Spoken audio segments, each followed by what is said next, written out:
আমরা খুবই ভুল করেছি কোরআন না বুঝে। গতকাল আমি যুবকদেরকে থ্যাঙ্কস দিয়েছি, মনে আছে না আপনাদের? যুবকরা আমাদের প্রাণ শক্তি। যুবকরা যদি এগিয়ে আসে, কোরআন বোঝার কম্পিটিশনে যদি এগিয়ে আসে, কতই না ভালো হবে যদি তারা কোরআন পড়তে শেখে এবং কোরআন বোঝে। তাহলে তারা কোরআনের দিকে আকৃষ্ট হবে এবং কোরআনকেই জীবনের একমাত্র পাথর হিসেবে গ্রহণ করবে। সে কথাগুলি আমি সামনে গিয়ে বলব।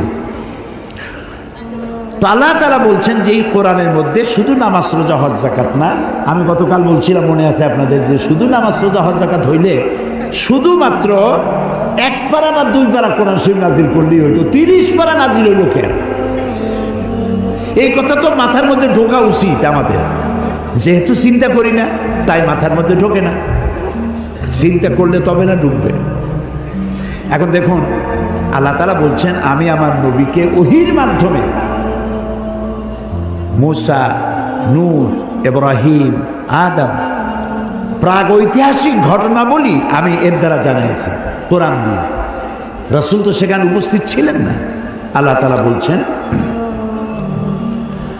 তিলকা মিন আম্বাইল গায়বি নূহিহা ইলাইকা মা কুনতা তা'লামুহা আনতা ওয়ালা কওমুক মিন ক্বাবলি হাদা।